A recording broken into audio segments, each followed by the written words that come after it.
What is a sequence? So a sequence is really a series of clips.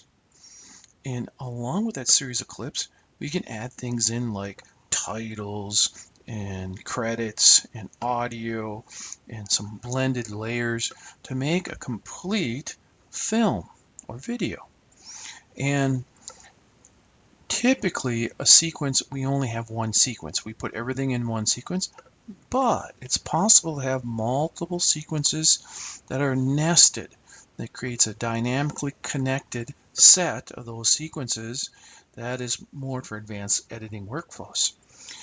Notice down here, here's the sequence I'm using.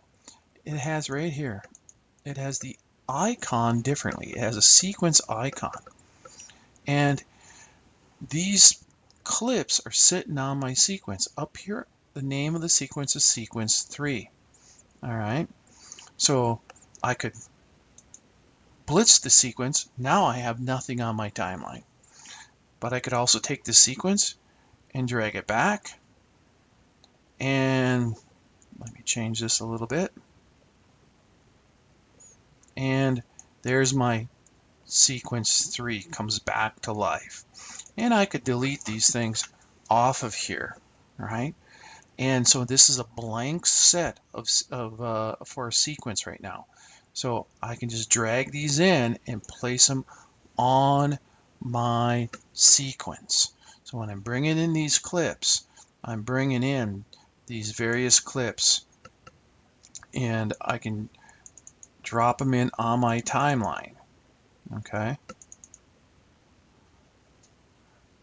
Let's go with a movie up here.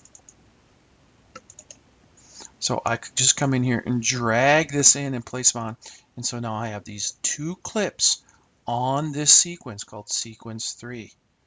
Okay. So I can create multiple sequences. And also I want you to notice up here that it's not rendered yet. I can render this sequence. The beginning part is good. The back part is not rendered very well. So all I have to do is click in here and hit enter, and it will render it, which means it calculates and builds a final output that can be viewed. You'll notice after it does that, it's all green now. Real working windmill. And you can see that now I am viewing my sequence in my program monitor.